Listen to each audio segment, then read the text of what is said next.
Karine avant na kuna so ndenge nini. Ya nani?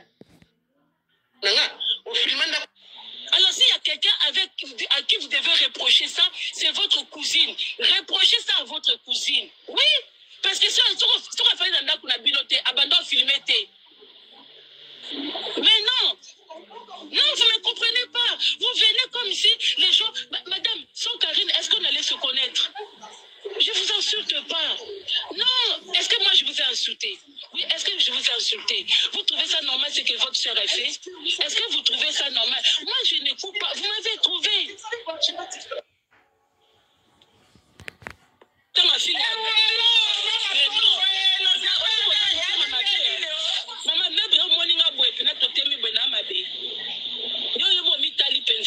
Franchement, elle insulte les gens. Il faut d'abord qu'elle commence par les membres de sa famille. Franchement, je m'attendais, hein, avec la façon qu'elle a de vous valoriser, je m'attendais à voir mieux que ça. Je vous dis la vérité. Je m'attendais à voir mieux que ça. Voilà. Et puis, vous venez faire des gens dans des hauts trucs alors que vous êtes des Mikala. Non, mais laissez tomber, quoi. Voilà. Avec des saletés qui sont dans votre famille comme ça. Vous pensez, moi, j'ai peur de rentrer au commissariat avec vous. La commissaire concernée, mais pourquoi vous êtes venu sans elle? Mais c'est ça le problème. Elle habite à 3 pas de chez vous. Elle habite à 3 pas de chez vous. Pourquoi vous venez sans elle? Mais le problème, c'est quoi? Pourquoi vous venez sans elle? Pourquoi vous venez sans elle? Cela veut dire quoi? C'est vous qui faites le seul boulot. Donc elle insulte les gens sur les réseaux sociaux. Maintenant, quand il faut sortir, elle vous fait sortir vous. Pour qu'on vous mentionne. C'est-à-dire que si elle n'habitait pas chez vous, on allait vous connaître vous. Si la dame n'habitait, si Karine n'habitait pas chez vous, moi j'allais vous connaître. Moi je vous connais parce que la dame, elle était chez vous. Elle nous a insulté à partir de votre maison. Si je suis venue chez vous, pas, je ne baisse pas, j'ai l'habitude de parler comme ça. J'ai l'habitude de parler comme ça. Maintenant, je vous pose la question. Si il n'y avait pas Karine, moi j'allais vous connaître. S'il n'y avait pas Karine, j'allais vous connaître. On appelle normal quoi.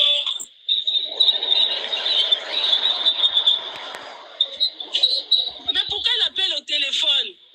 Pourquoi elle appelle au téléphone? Pourquoi elle ne vient pas? Pourquoi elle ne vient pas? Mais non, mais soyez logique. Vous venez sur un dossier alors que la concernée, elle n'est même pas là. Mais non, mais à un moment, on peut vous ramener des blanches parce que vous prenez avec des blanches qu'on va avoir peur de vous. N'importe quoi. Pourquoi moi, ben à la téléphone, madame? Vous êtes là, il fallait venir avec la concernée. Sans Karine, je n'allais pas vous connaître. Quand vous laissez votre maison pour qu'elle insulte les gens à partir de votre maison, c'est normal que les gens vous mettent dans le dossier. C'est normal. C'est normal qu'il y ait vous et votre mari dans le dossier. S'il n'y avait pas Karine chez vous, on n'allait pas vous connaître. Voilà, on n'allait pas vous connaître. Alors s'il y a quelqu'un à qui vous devez reprocher ça, c'est votre cousine. Reprochez ça à votre cousine. Oui.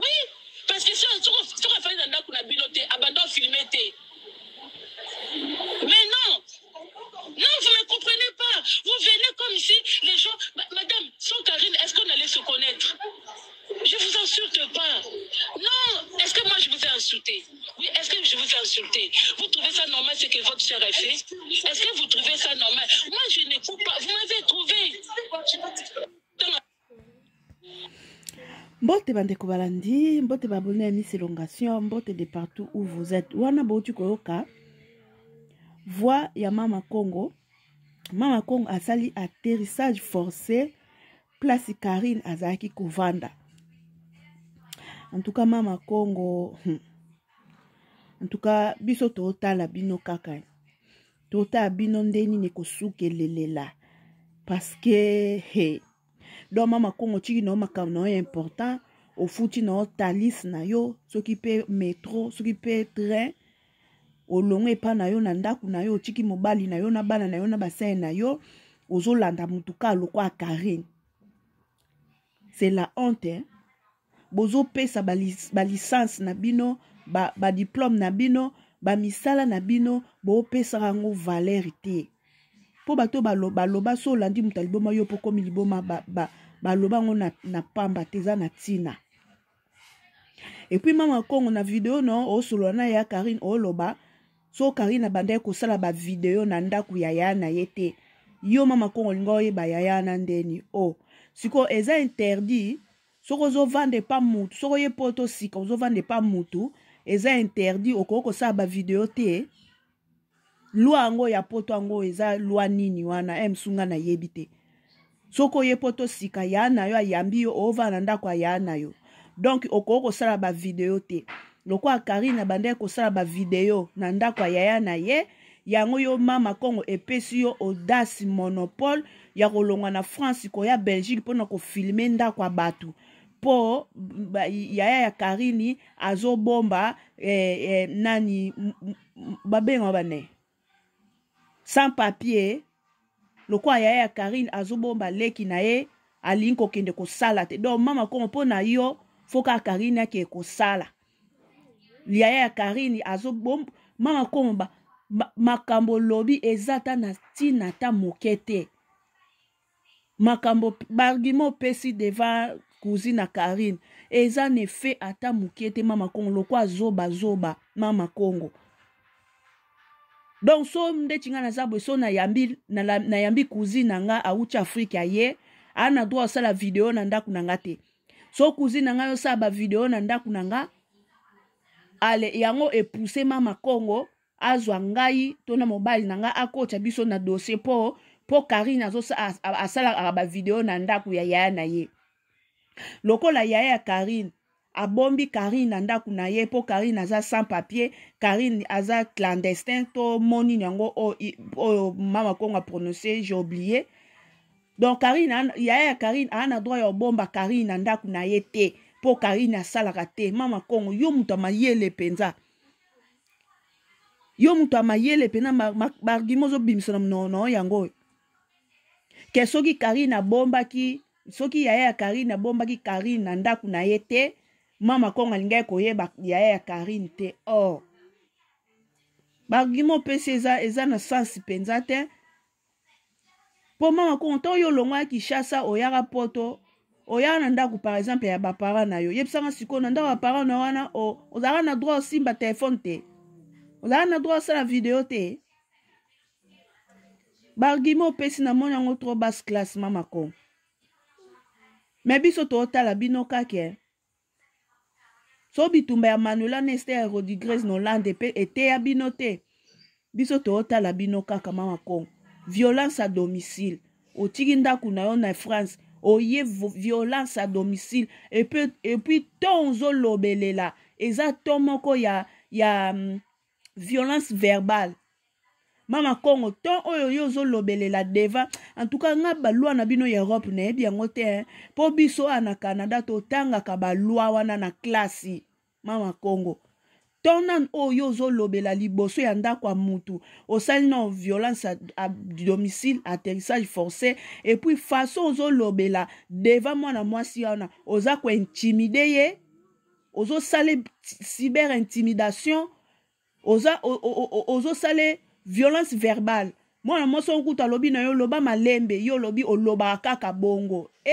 mama Kongo en tout cas biso tootala bino siko tangu makelele wana mama Kongo nde bandolo ba makasi etire attention ya commissariat mo bezala peka pembeni wana ale bazui mama Kongo na bande kwa Karine bake na commissariat wana ba expliquer likambu commissariat yebisi bango ke awa ba porta plainte awa te ba porta plainte soki wapi yango basengi mama Kongo identité na ye basengi carte na ye bazui ba coordonnées na ye et comme na place apesa identité mama Kongo abi apesa identité na ye te akotika identité na ye na commissariat wana te bino bosaka na luango wolo boyoka bato bakende na mama Kongo na commissariat en tout cas eza pasi c'est un message non ndaku oyo te ya réseaux sociaux na oswa déjà que Karine avanda na kuna swindi nini eza ya nani eza ya Karine mais même c'est eza ya Karine mais c'est message le mutu eza pasi mais même si message d'après c'est la carte où est ton problème Karine doit faire sa clandestine ndaku asala kate abi non Karine elle travaille chez moi. Azana salaire comme tout le monde.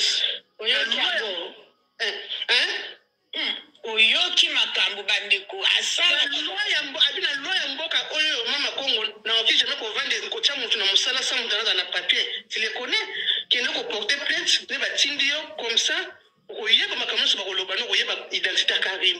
C'est ma sœur. Ce qu'a fait à les réseaux sociaux, ce n'est pas mon problème. Ce qu'a fait à la famille dans les réseaux sociaux, il peut faire la famille, il permet de faire une famille à Karim et là, innocent. J'ai fait les rires. Ce n'est pas normal. Pour le salut, madame. Ceux qui avaient laissé mon tournant connaissent où est ton problème. Pour police, il va y avoir consulat. Consulat de la mère dans Mboka wana à Bossana. Consulat de la élection dans Mboka wana à la mère. Boyoki, hein? Bon, formula ba micro. Pas n'importe qui. Qui avant laissé mon tournant connaissent où est ton problème. Pour police, il va y avoir consulat. Consulat de la mère dans Mboka wana à Bossana. Consulat de la élection dans Mboka wana à la mère. Boyoki, hein? Bon, formula ba micro. Pas n'importe qui. Ce n'est pas n'importe qui. C'est un métier, et puis Azam mère n'a pas kawana. Et puis son papa il est Azam Mundele, c'est un juif. Où sont les mélicolos? Wanga nyota a quitté c'est un juif.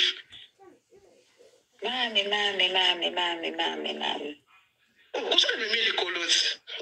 Mama koma wanga nyota a quitté c'est ma père. Mimi, ali moni moto ni na kalba video na ndanga zoloba. Mimi ana komisaya lo bibongo te. Ana komisaya Yo kama kambu. azoyo. Balobi yo ana ni fongola porter plainte cité. Va porter plainte cité, il fallait porter plainte na as. Ce n'est pas ici qu'on peut apporter la plainte. Mais tu dois donner ta carte d'identité. Comme ça, nous, on va faire les PV. Les ajouts de carte d'identité et appeler la police. Comme ça, tu vas me donner aussi ta identité. Il faut que l'identité, maman, quand on a appelé l'identité, on a été posé à tel point que ça, tu laisses lui. Tous les gens à carte PV, on te donne. C'est ça, et ça, on a PV. On peut faire un consulat. Azan, on a déjà dit qu'on a Moni, hein, mon loupa pour bâtir une tête d'affiche. Si quoi qui tête d'affiche, non, on l'a pas la vie. On l'a pas la vie parce que maman, sur tous les jours, les dimanche, il faut que bonjour, Fongola micro. C'est quoi, maman? Na kati place wana po eza ba intervention ya bato nde baosala sikoyo bandeko mama Kongo ntango awuti asilisi kuna mpe bakarine kuna bamoko afungo live andi kobenga association na bango ma paradis kota bakali kota ndenge eza wana bayebisi ngai groupe moko boye eza na France chinoise basali groupe moko boye vi na biso eza na danger mama Kongo vanda na yo mama tika na yo mama Kongo tika na yo mama tika na yo mwa mbongo na yo oyo salaka wana ekonomi na yo obanda kokende kolukaka bavoka ya ere oyo obanda kokende kolukelaka yango bavoka mboko tika na bino te bunda yo moko mama Kongo fo bunda yo moko ndeni yo zoluka isusu obimisi isu dossier donc mama Kongo abimisi dossier na miti oyo groupe moko boye eza na Paris via ya bakali ya ye mama Kongo na ya Chantal Libola eza a danger Karini baza na clique moko boye basali pona basala mama Kongo mabe mama Kongo yo elombe yo basalo mabe sundeni Chantal Libola mama tata mwasi ya ba wesh les tata de wesh Chantal Libola na Paris wana ngo ya bino na yango sala Chantal Libola mabe oza lukuta omoni place owuti okuti batu wana baza mabele petete sikopo lakisa na mokili yonde lombe alobani kobenga bakali yaka Chantal Libola yaka era yaka kingandi yaka te botika na bino makambo oyo botika na bino mutu na mutu avana na kwena ye Karine aza mabe mama Kongo aza mabe toyebi kasi Karine aza mabe insultaka bino na caméra bino pe bofongola caméra bo insulter Karine